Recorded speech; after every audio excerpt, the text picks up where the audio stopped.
नमस्कार दोस्तों, एक बार फिर आपका दौलत खान क्लासेस की इस प्लेटफॉर्म पर हार्दिक स्वागत और अभिनंदन। मैं आप सभी का तहे दिल से इस्तकबाल करता हूं कि आज हम आधुनिक भारत के इतिहास में पुर्तगालियों का आगमन कैसे हुआ और वो किस प्रकार से समुद्र के रास्ते भारत पहुंचे, उस पूरी कहानी को मैं कुछ चंद मिनटों में आपके सामने प्रस्तुत करने का प्रयास करूंगा, ताकि आप जब एग्जाम की तैयारी करें तो आधुनिक भारत के इतिहास के सबसे पहले टॉपिक को एक अपने पिलर के रूप में बहुत अच्छे से तैयार कर सकें। इस क्रम में सबसे पहला क्वेश्चन दोस्तों होगा कि यूरोपियंस जो है वो समुद्र के रास्ते भारत क्यों आए। इसका अर्थ यह होगा कि इससे पहले पहली बार यूरोपियंस भारत में नहीं आ रहे थे, बल्कि पहली बार वो समुद्र के रास्ते भारत आ रहे हैं। समुद्र के रास्ते भारत क्यों आए, तो इसका उत्तर जो होगा दोस्तों, नंबर 1, सबसे पहले आप लोग ध्यान रखना, 1453 में 1453 में जब उस्मानिया सल्तनत ने एशिया माइनर अर्थात तुर्की पर कब्जा कर लिया, तो यूरोप से एशिया जाने वाले तमाम स्थल मार्ग बंद हो गए। और जब तमाम स्थल मार्ग बंद हो गए तो पूरब से पश्चिम के बीच पुराने व्यापारिक मार्गों के स्थान पर एक नए व्यापारिक मार्ग की आवश्यकता महसूस हुई और इस कारण उन्होंने स्थल मार्ग के बजाय समुद्र के रास्ते भारत आने का निश्चय किया। दूसरा, यूरोप शीतोष्ण कटिबंध में पड़ता है और इस कटिबंध में मीट बहुत अधिक मात्रा में खाया जाता है, अतः वहां पर मसालों की बहुत अधिक आवश्यकता पड़ती है और मसालों का ये ट्रेड जो था वो प्राचीन काल से चल रहा था। अतः यूरोप में मसालों की आवश्यकता को देखते हुए भी ये लोग समुद्र के रास्ते भारत आए। तीसरा पॉइंट, यूरोपियन पुनर्जागरण, जिसने नई भौगोलिक खोजों को प्रोत्साहित किया, नए व्यापारिक मार्गों को खोज करने के लिए प्रेरित किया। साथ ही साथ दोस्तों, उस समय यूरोप में जहाज निर्माण की एक नई तकनीक विकसित हो चुकी थी। कुतुबनुमा अर्थात दिशा सूचक यंत्र का विकास हो चुका था। उस समय यूरोप के व्यापार पर वेनिस और जिनेवा का नियंत्रण था। अतः पुर्तगाल और स्पेन जो उभरती हुई शक्तियां थी, वो वेनिस और जिनेवा के व्यापारिक आधिपत्य को तोड़ना चाहते थे। अतः इन तमाम कारणों ने यूरोपियंस को समुद्र के रास्ते भारत आने के लिए प्रेरित किया। लेकिन दोस्तों, इस बात का भी आप लोग ध्यान रखना कि ऐसा नहीं था कि यूरोपियंस रवाना हुए और सीधा भारत में पहुंच गए, बल्कि इसके लिए भी उन्हें बहुत अधिक मेहनत करनी पड़ी, संघर्ष करना पड़ा। इस क्रम में सबसे पहला नाम आता है बार्थोलोम्यू डियाज। बार्थोलोम्यू डियाज वो पहला व्यक्ति था जो यूरोप से रवाना होता है और अफ्रीका महाद्वीप के दक्षिणतम बिंदु तक पहुंचता है, जिसको आज हम केप ऑफ गुड होप कहते हैं। केप ऑफ गुड होप का मतलब है आशा अंतरीप, अर्थात बार्थोलोम्यू डियाज जो यूरोप से रवाना होकर अफ्रीका के दक्षिणतम बिंदु तक पहुंचता है 1486 में, उसको यह आशा नजर आने लगी कि अब हम भारत पहुंच सकते हैं। इस क्रम में एक नाम दोस्तों और आता है कोलंबस का। कोलंबस यह सोचता है कि पृथ्वी गोल है, इसलिए अगर हम स्ट्रेट फॉरवर्ड चलते जाएं तो भारत पहुंच जाएंगे। लेकिन 1492 में वह भारत की खोज करने के लिए निकला, लेकिन कोलंबस जो एक स्पेनिश नाविक था, वो बेसिकली उत्तरी अमेरिका महाद्वीप के कैरिबियन द्वीपों पर पहुंच गया। उसने इसको नई दुनिया कहा, जिसे आज हम वेस्ट इंडीज के नाम से जानते हैं। अर्थात उससे इस बात का आभास हो चुका था कि वह पूर्वी गोलार्ध के बजाय पश्चिमी गोलार्ध में पहुंच चुका है। लेकिन दोस्तों, इतिहास में सबसे अधिक याद किया जाता है वास्को डी गामा को। और आप कहोगे कि वास्को डी गामा को इतिहास में याद क्यों किया जाता है? क्योंकि दोस्तों, वास्को डी गामा वह पुर्तगाली नाविक था जिसने यूरोप से लेकर अफ्रीका महाद्वीप होते हुए अरब सागर के रास्ते भारत तक का पूरी तरह से नया एक समुद्री मार्ग ढूंढ निकाला। वो 1498 में पुर्तगाल से रवाना होता है और 1498 में ही भारत के कालीकट पहुंचता है, जहां कालीकट का शासक जमोरिन उसका बेहतरीन स्वागत करता है। दोस्तों ध्यान रखना, जब तक वास्को डी गामा भारत नहीं पहुंचा था, तब उसने सौगंध खाई थी कि वो कभी हिंदुस्तान नहीं आएगा। लेकिन जिस प्रकार से उसका हिंदुस्तान में स्वागत हुआ, और यहां से मसाले लेकर जब वो वापस यूरोप पहुंचता है तो उसे 60 गुना अधिक लाभ हुआ, 60 टाइम्स। और इसी के साथ भारत और यूरोप के मध्य समुद्र के रास्ते एक नई व्यापारिक मार्गों की, व्यापारिक सिलसिलों की और एक नए प्रकार की ट्रेड की शुरुआत हो गई। इसने भारत और यूरोप को एक नए सिरे से जोड़ दिया।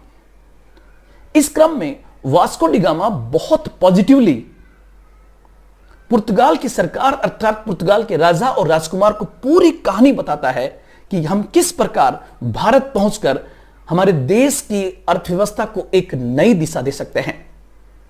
इसलिए दोस्तों, जब जब ब्लू इकोनॉमी की बात की जाएगी, नीली अर्थव्यवस्था की बात की जाएगी, तब तब वास्को डी गामा को याद किया जाएगा, क्योंकि समुद्र के रास्ते किस प्रकार से व्यापार को नई दिशा दे सकती है।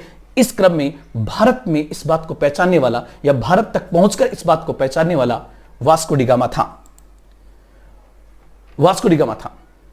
और यहां पर दोस्तों दिशा सूचक यंत्र का विकास, नए प्रकार के जहाजों का आना, इन तमाम चीजों ने एक नए सिलसिले की शुरुआत की। और दोस्तों इसी क्रम में पुर्तगाल की सरकार एक नई कंपनी की स्थापना करती है। उस कंपनी का नाम था एस्टाडो द इंडिया। उस कंपनी का नाम था एस्टाडो द इंडिया, जो कि एक पब्लिक सेक्टर कंपनी थी, अर्थात पुर्तगाल की सरकार के द्वारा स्थापित एक सरकारी कंपनी थी।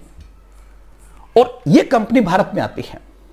और जब यह कंपनी भारत में आएगी तो सबसे पहले आपके पास क्वेश्चन होगा कि पुर्तगाली कंपनी ने सबसे पहले भारत में अपनी फैक्ट्री कहां पर खोली।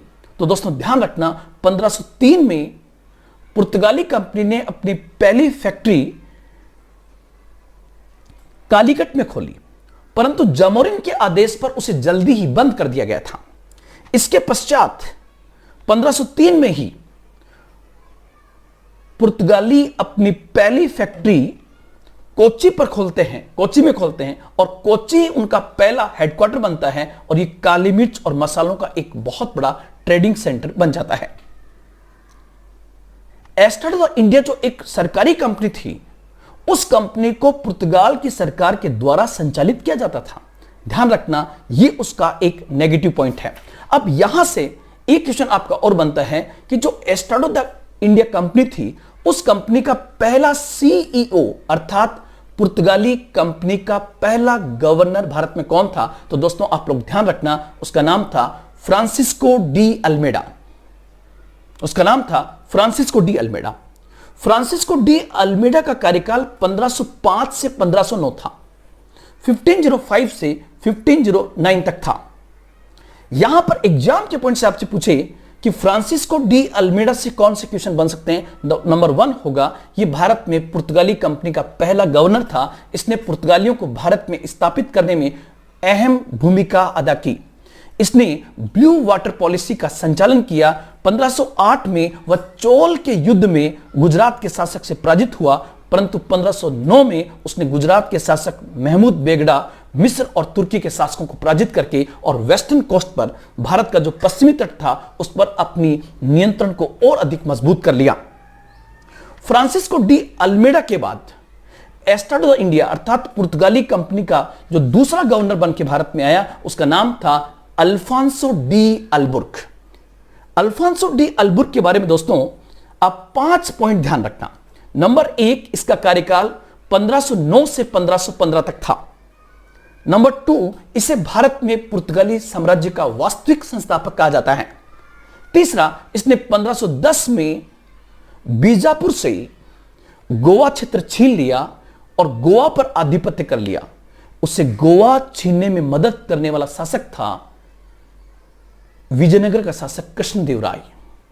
यहां पर उनके मध्य एक डील होती है, जिसके तहत पुर्तगालियों ने कृष्णदेवराय की मदद से बीजापुर से गोवा छीन लिया। और आपको पता होगा दोस्तों, गोवा बाद में 1530 में पुर्तगालियों का हेडक्वार्टर बन जाता है। इस क्रम में अल्फांसो डी अल्बुर्क था जिसने मलक्का जल संधि और हारमुज जल संधि पर अपना आधिपत्य स्थापित कर लिया। साथ ही साथ अल्फांसो डी अल्बुर्क ने पुर्तगालियों को भारतीय महिलाओं से शादी करने के लिए प्रेरित किया, ताकि भारतीय संस्कृति के हम नजदीक जा सकें, ऐसा पुर्तगालियों का मानना था। साथ ही साथ अल्फांसो डी अल्बुर्क ने कहा कि हमें भारत में 3 उद्देश्य के साथ काम करना है, और वो 3 उद्देश्य हैं 3G, अर्थात G for God, G for gold and G for glory. अर्थात हमें इस व्यापार के माध्यम से भारत में ईसाई धर्म का प्रचार करना है। हमें इस व्यापार के माध्यम से अपने देश को गोल्ड अर्थात संपन्न बनाना है, और साथ ही साथ इस व्यापार के माध्यम से हमें दुनिया भर में अपनी एक ख्याति को स्थापित करना है। सबसे बड़ी बात दोस्तों, अल्फांसो डी अल्बुर्क को ही भारत में पुर्तगाली शासन का रियल फाउंडर कहा जाता है। फिर तीसरा पॉइंट आपके पास में आता है, निनो डी कुन्हा कौन था? तो ध्यान रखना, निनो डी कुन्हा भी एक पुर्तगाली गवर्नर था जिसका कार्यकाल 1529 से 1538 था। इसी के समय पुर्तगालियों ने अपनी राजधानी कोच्चि से गोवा को स्टैब्लिश किया था, और यह घटना है 1530 की। इसके बाद दोस्तों कुछ एग्जाम के पॉइंट से और पॉइंट ध्यान रखना जो पुर्तगालियों से रिलेटेड है। नंबर 1 जो सबसे अधिक बार पूछा गया है, और वो है कार्ड्स आर्मेडा से आप क्या समझते हैं? कार्ड्स आर्मेडा क्या है? ध्यान रखना दोस्तों, इस व्यवस्था के अंतर्गत पुर्तगाली अरब सागर से गुजरने वाले जहाजों से एक विशेष प्रकार का शुल्क वसूलते थे। इसी व्यवस्था को इतिहास में कार्ड्स आर्मेडा कहा जाता है। इस व्यवस्था के माध्यम से उन्होंने कई देशों को अपना दुश्मन बना लिया।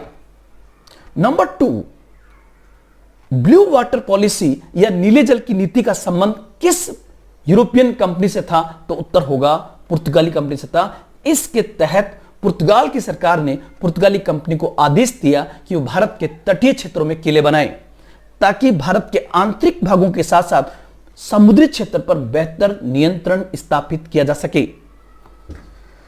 फिर नेक्स्ट क्वेश्चन आपके पास में आएगा दोस्तों कि पुर्तगालियों ने भारत को क्या दिया?